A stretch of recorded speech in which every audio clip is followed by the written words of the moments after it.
You're listening to the Anxiety Ridden Moms Club, the podcast for moms who love their kids deeply and still feel anxious, exhausted, and overstimulated.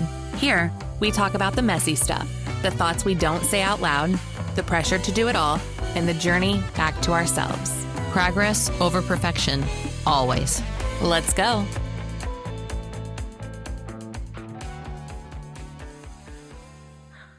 Hey moms, welcome back to the Anxiety Ridden Moms Club, your reminder that you don't have to be calm to be a good mom, and you don't have to have it all figured out to be raising emotionally healthy kids.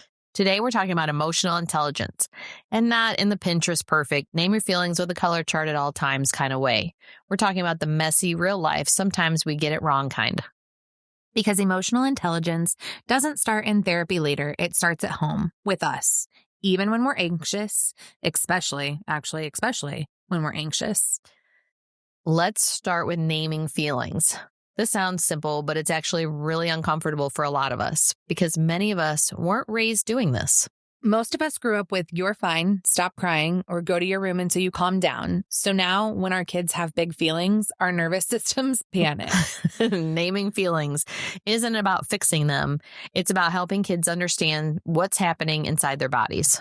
Instead of "you're okay," try "it looks like you're frustrated." A lot. That was really disappointing.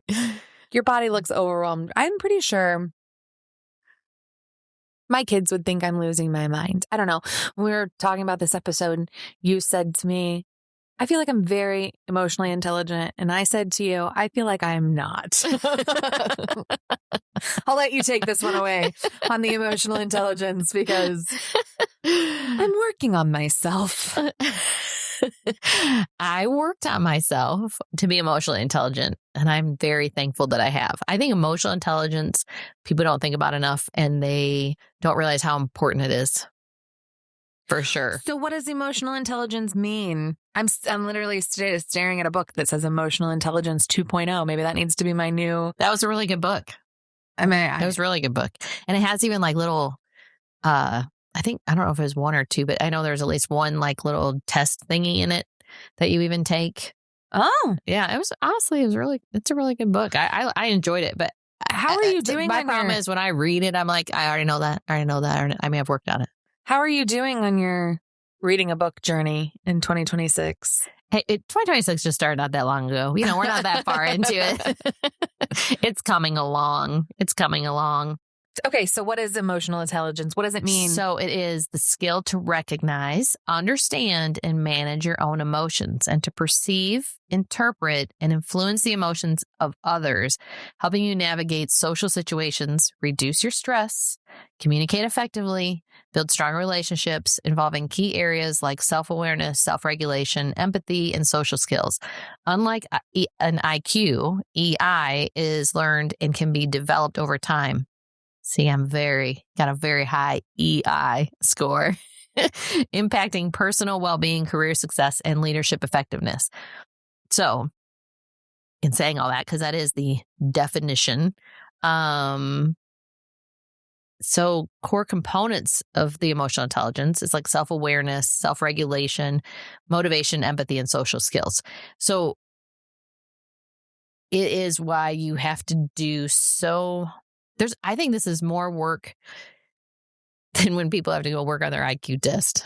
I think this is harder work. I'll say that. But this is so rewarding because you have to really look at yourself. You have to actually really, really look at yourself, not other people. Okay. Let's do a quick emotional intelligence quiz. Because you want to see how smart I am with emotional intelligence? Yeah, and I want to figure out where I am in this process. You're low. Oh God, here we go. When my child is upset, my first instinct is to A, fix the problem immediately. B, tell them it's not a big deal. C, pause, notice how I feel, then respond. D, feel overwhelmed and shut down. When my child is upset, my first instinct is to I would say C. I always pause no matter what. So I have to kind of go with the pause because I always pause. No, God. Not me. I react. I'm like, what can we do to get this little bastard back? Sweet. I'm failing already. Number 1, wrong. You're wrong. Doing it wrong. Okay. Go ahead. Next. So probably fix the problem immediately is probably what I try to do and tell them it's not that big of a deal. Oh God, I say that all the fucking time. And that's not true. You have to stop saying it because that's just and even if it's something you don't think it's a big deal, it could be a big deal to that person. So then that's the worst thing you can say is it's not a big deal. Well, to you, it maybe isn't a big deal. I do. Freaking jerk. I say that all the time. I'm like, okay. So you suck already. Okay, emotional intelligence score. She's so dramatic sometimes. She's just very in her feelings. And so I'm like, okay. I say it more of like, it's not a life-changing, it's not a life-altering. Like, I just Okay, so wait. So stop. If you were all of a sudden in a bad mood about something and you're all mad and freaking all in your feelings, and I just said, oh my God, it's not a big deal though. Really, it's not a big deal. It's not how I say it. I'm like, then you would be like, screw you, Gina. It is a big deal. And I mean, I know I should be like, but you don't understand. Okay, fine. Okay, next question, please. When I feel anxious or overstimulated, I usually A, power through and ignore it. B, snap or get short with people. C, name it and try to regulate myself. D, feel guilty for feeling that way. That would be a C because I would try to regulate it. You have to figure out how to get yourself in the right frame of mind before you speak. When I feel anxious or overstimulated, I usually B, snap and get short with people. Unless I'm at work, then I power through and ignore it. It's great. Neither answers are healthy or where I should be. That's fucking awesome. I don't like this quiz. When my child names a feeling, I A, correct them if I think they're wrong. B, distract them so the feeling goes away. C, validate it even when it's inconvenient. Or D, feel uncomfortable and change the subject. So validation is what everyone seeks in life. If you always start with validating someone, you will get way further with them at the end of the day, no matter what it is. So everybody seeks validation. So for sure, validate. I'm getting better at that. Do it. I am yes, I am getting better at that. I really feel like I am. But everybody wants after I tell her it's not a big deal. Because validation is you want to know the person heard you. For sure. That's why sometimes even when somebody says something, you're supposed to validate their feelings, then you almost should repeat what it is that they just like, in a quick little version. Like, from what I understand, this is what you meant. Am I understanding you correctly? And then you move forward. Okay, after I lose my cool as a parent, I A, pretend it didn't happen. B, beat myself up internally. C, repair and apologize. D, avoid the situation altogether. Repair and apologize. I am definitely doing that. I'm definitely working on that as well, where I'm like, okay, I lost my shit. This is why. Mm-hmm. And I'm getting better. I will say that's the thing about it is I think we have to, if we want our kids even to take responsibility for their own emotions, we have to take responsibility for ours. For sure. Okay. Big emotions in my house feel A, like emergencies. B, like something I failed at. C, uncomfortable but manageable. D, completely overwhelming. Wait, say that one again. Big emotions in my house feel like emergencies, like something I failed at. Uncomfortable but manageable. Completely overwhelming. Oh. Uncomfortable and manageable. Completely overwhelming. Okay. So results. You lose. We're gonna read this gently. We need to talk about emotional intelligence all for 2026. Oh, God. Okay. So if you answered mostly A's, you're a fixer. You care deeply and want everyone okay now. Growth edge. Feelings don't need solutions. They need safety. Mm-hmm. Mm-hmm, mm-hmm, mm-hmm. Mostly B's. You were taught to minimize emotions, yours included. Feelings aren't a weakness, they're information. Yep. Okay. Yep. Whatever. Here we are with Gina's mostly C's. You're practicing emotional intelligence in real time. Give yourself credit. This work is hard. It is. Mostly D's. Your nervous system is tired, not broken. Regulation starts with you getting support too. So I would tell you that prior to me working on thinking things through differently and doing things differently, I would have been I would have been more of a B or a D in those answers. I would have answered either more B's or D's. Probably. But I'm all over the board except for anywhere I need to be. I think what it is like, and I think we even said this before about, there's power in the pause. This is one thing, even when you sell that, or if you're negotiating, if you're a negotiator, there's power in the pause. And so if you and I are negotiating and I tell you, I'll give you $100, you're like, absolutely not. It's 200. And then I'll say, I'll give you 150 and that's it. And then I pause. And then you have to decide if you're coming down or not, because you get uncomfortable in a pause and you feel the need to talk and answer, because that's what everybody does. Most people, when you pause and just sit, people want to fill the gap. So they start talking. And that's usually how you win a negotiation. But it's how you win in everything. So if you pause before you answer your kids, before you answer a coworker, before you answer whatever, and think it through before you react, you will begin the process of emotional intelligence. Pause. Think, validate, regulate. Well, there you go. This is a wrap. We covered it. I'm a fucking mess. We know that. Ay. Where do we begin?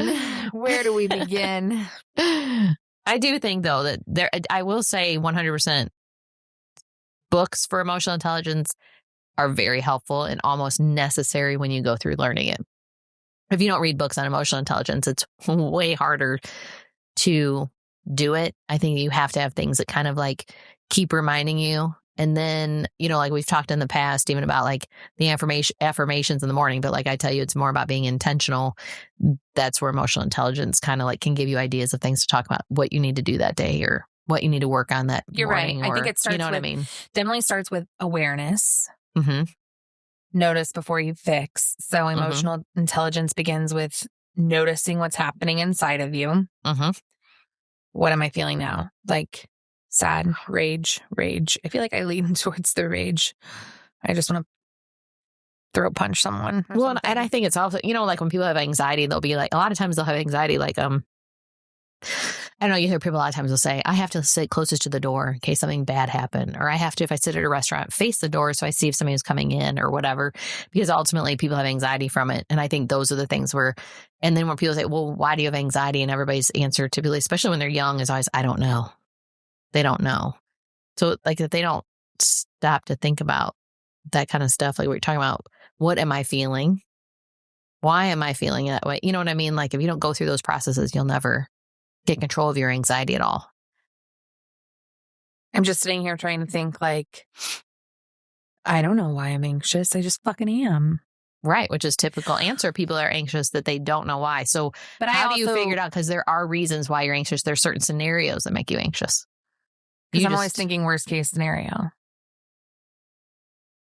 Okay, but have you ever had where like, I don't know, you walk into a room and you just feel different, like a different energy going through your body, almost like causing you anxiety? All the time. Okay, so what do you think that is? And I know your mind takes you to, well, I go to worst case scenario because I went in this room and it was just like I say, people got to look at the door. They got to be closest to the door because, worst case scenario, I'm going to be in this room and somebody's going to pull out a gun and kill me. I don't know.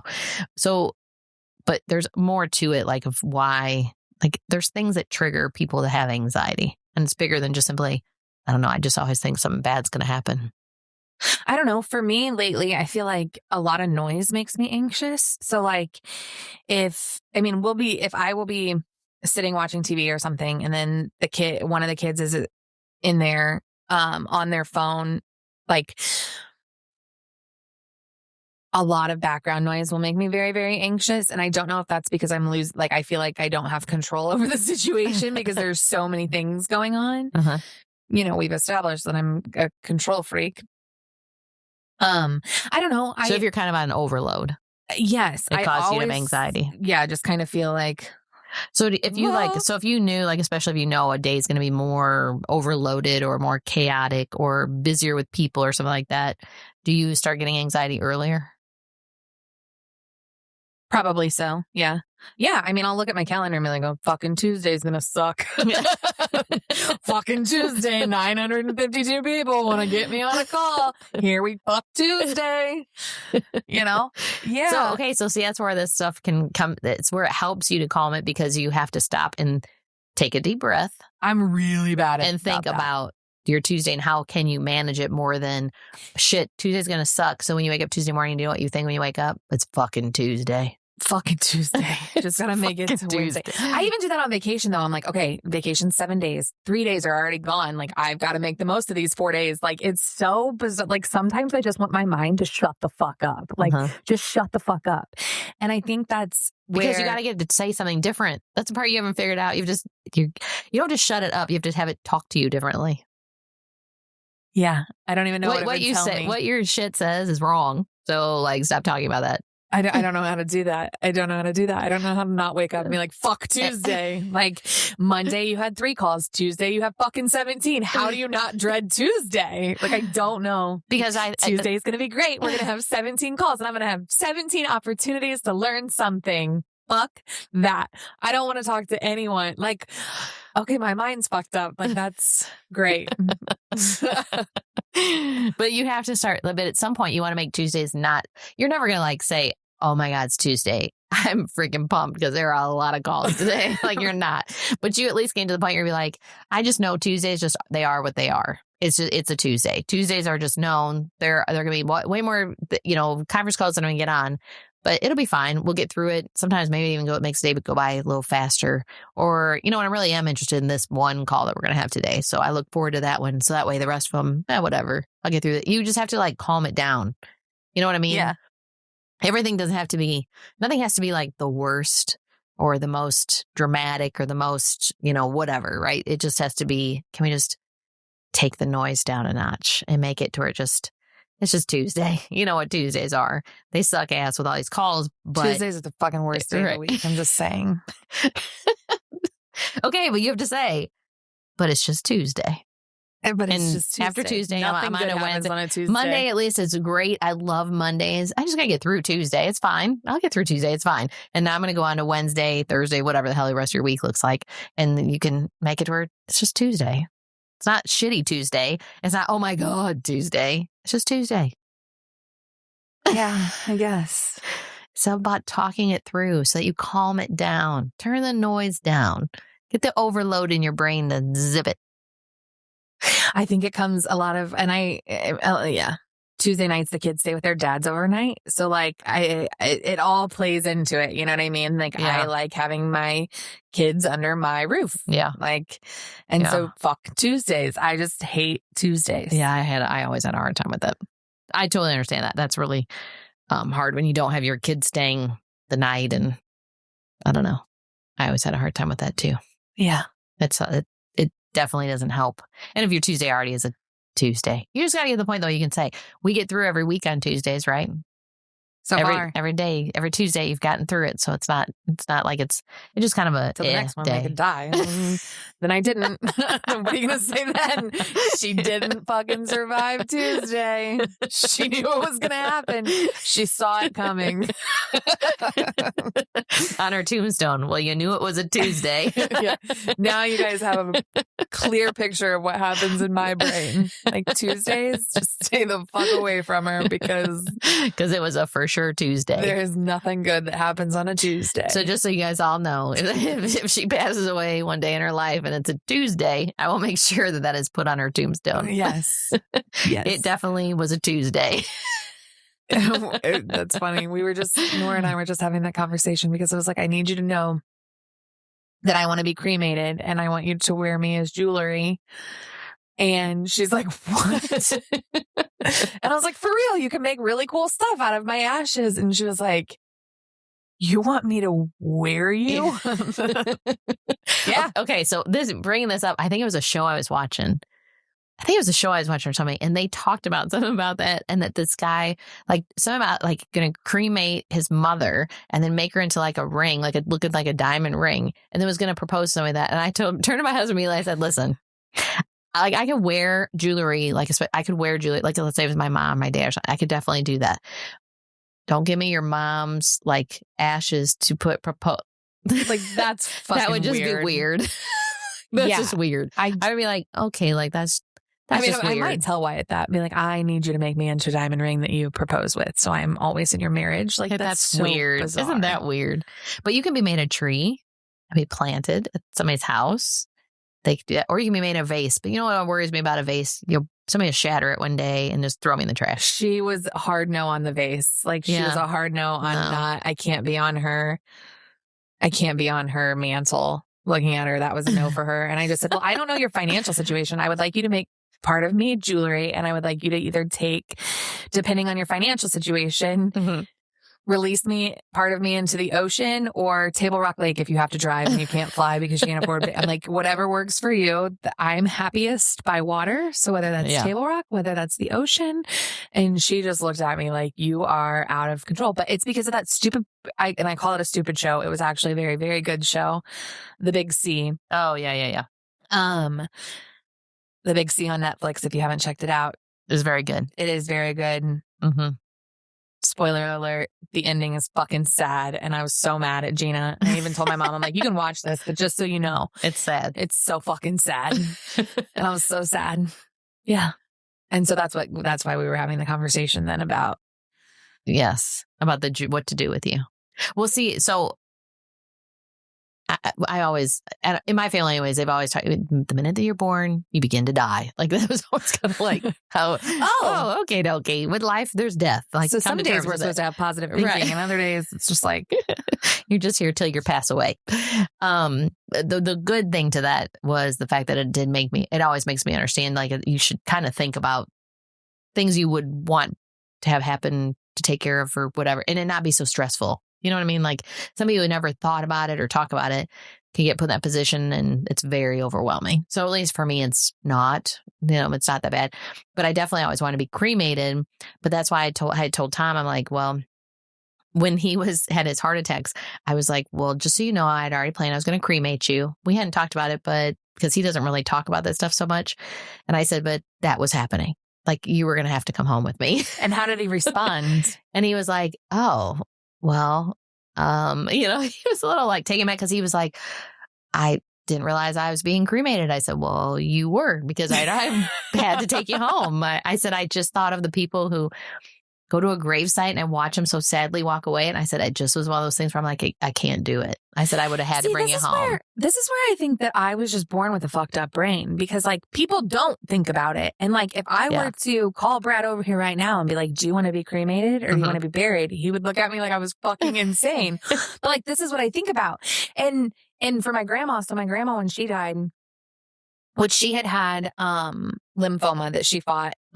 And she beat. And I don't know if she was this prepared prior to that or if that kind of made her get prepared. But when she passed away, she had a freaking roadmap. Like, she wrote her own obituary, for God's sakes. Like, she wanted the blue dress in the closet, and there wasn't a question what blue dress it was. She wrote, because her family tree is large. So like, there wasn't, like, obviously we added some stuff in there, but like, it was all planned out to the amount that she knew that she wanted each of her grandkids to get, like, everything. And like, that was inspiring to me, because like, hopefully my kids are sad when the time comes, and God, I pray every single day that they bury me. Right. But I want to be very planned out, but some people just don't think like that.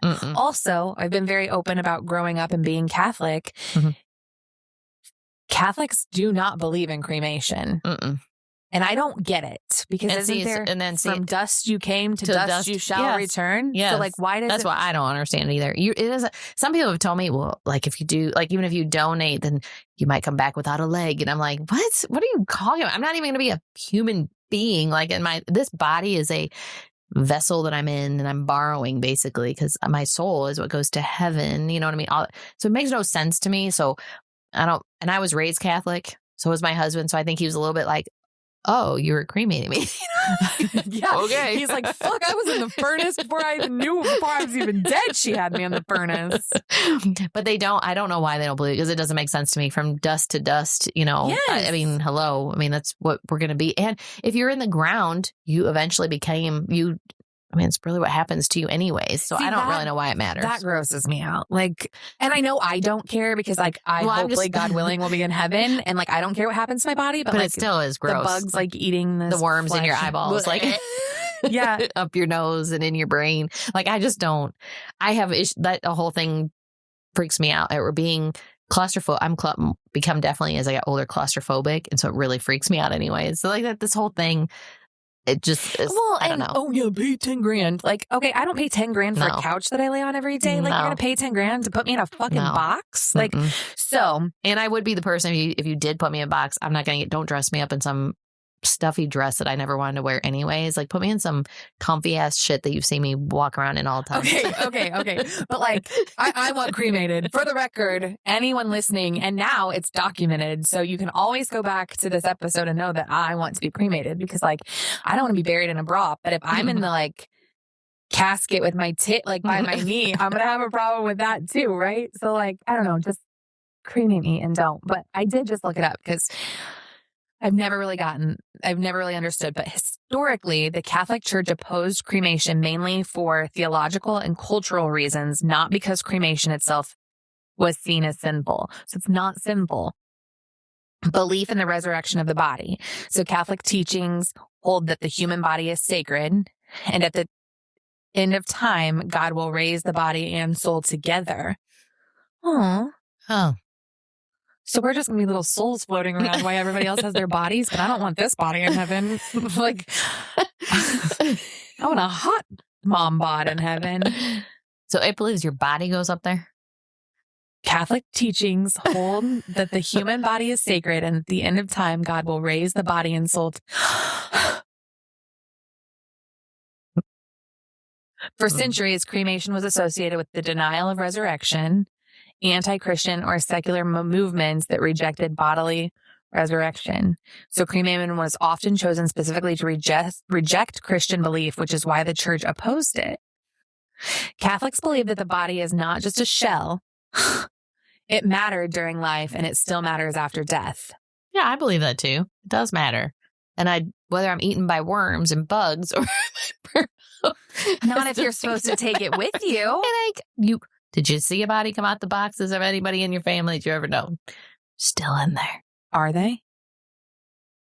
They're still in there. There's people who have been dug up again to be investigated, and they're still in there. Why are their bones still in there? Oh, wait. Okay. We're moving on here. I didn't get to this part. This is supposed to be about emotional intelligence, but let's go ahead and school you guys on some stuff about religion. Okay, go on. I don't even know how we got here, but we're continuing on because this is important. In 1963, the church officially changed its stance. In 1963. Okay. Today, the Catholic Church allows cremation as long as it is not chosen to deny Christian beliefs. Check. Correct. The remains are treated with dignity. Correct. Check. This change was reaffirmed after the Second Vatican Council, often referred to the... Okay, so I'm doing it and we're all good. Yeah, we're totally good. But we'll see. Okay, because see... It does say, Lord, oh now boy. Catholic teaching says cremated remains should not be scattered, should not be kept at home, should not be turned into jewelry objects. Ashes should be kept together, placed in the cemetery. Okay, that's fine. Bury my ashes. Okay, well, so here's one thing.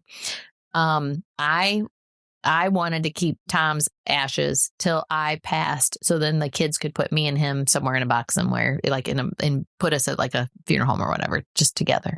I wonder if you can do that. I didn't go. Obviously, we aren't there, so I didn't have to go to find that out. And I hope that does not happen for the next 35 years. But the reality of it is that was my thought was, can we dump together and put in a box?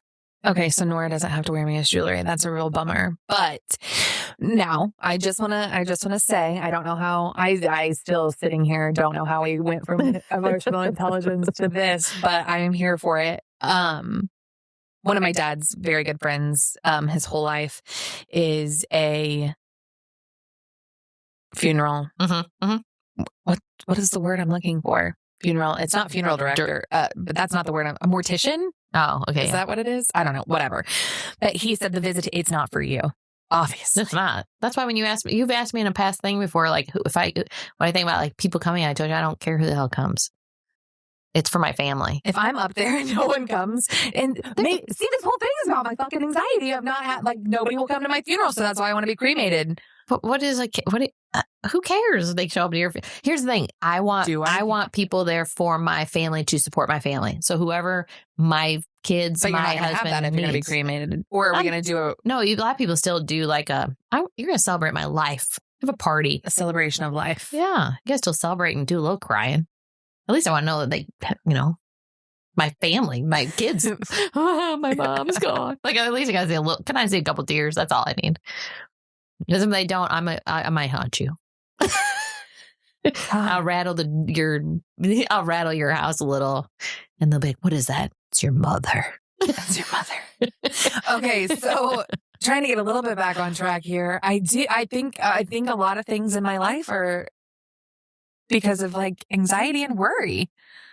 Right, which is ultimately, because this totally took us off base. Which is why I'm not emotionally intelligent. Which is why you're not emotionally intelligent, which is why it tells you that if you worked on emotional intelligence, you will actually greatly fix a lot of your anxiety. Truth. You will actually just be happier in dealing with other people and helping raising your kids and having relationships. I just think it's easier. I feel like anymore, like I don't feel like I can get angry. Like it's not like I don't ever get angry, but I mean, the percentage of time that I ever get angry in life compared to what I did prior to working on emotional intelligence is completely different.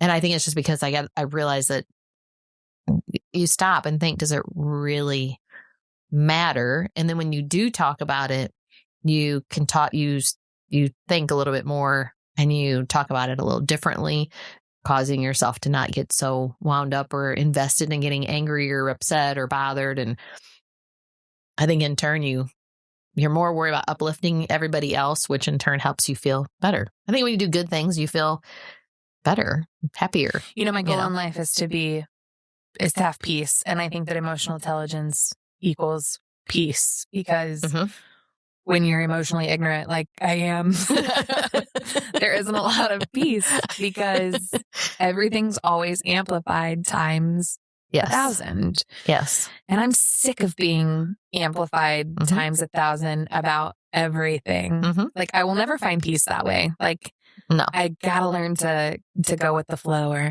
as you've said in previous, not sweat the small stuff. Well, I think that's the cliche. Thing it is, but it's like, I do think it's about the pausing, thinking it through. I have a girl that I work with actually, and it's funny because somebody will say something to her and she'll get like, okay, seriously, like this really ticked me off what this person emailed or said or blah, blah, blah, blah, blah. And I've just realized I just need to call you and then you talk me through it. And then I say something much different than what I would have said otherwise.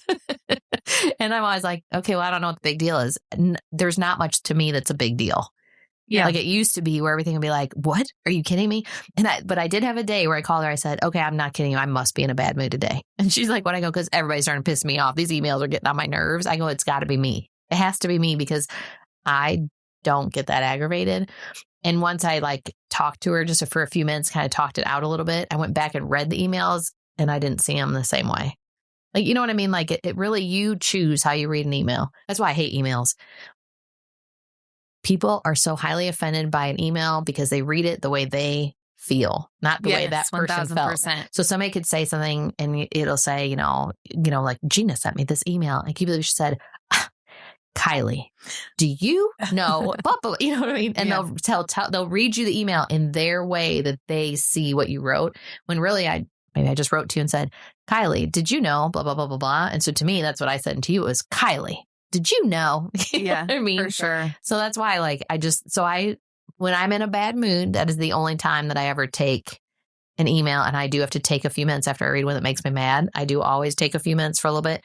Then I go back and I read it again after I've calmed myself down a little bit. And then and 9 times out of 10, I'm usually like, it's not that bad.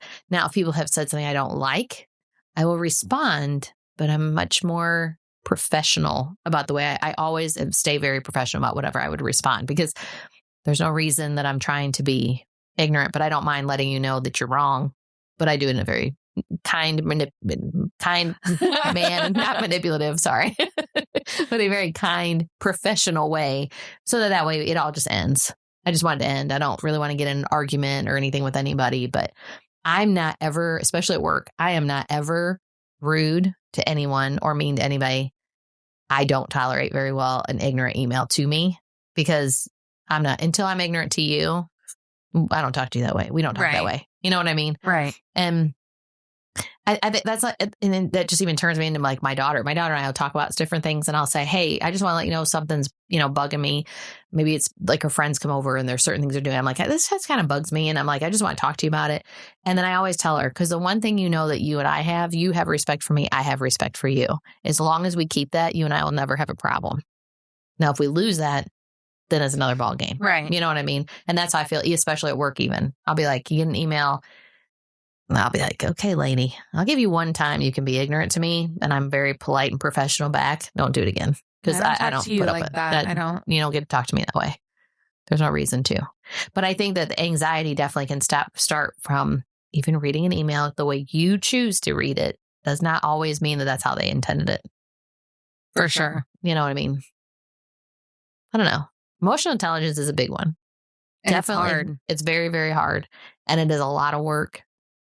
And I do think that there's some good books out there for people to read. And I really did like that Emotional Intelligence 2.0. I did really enjoy that one.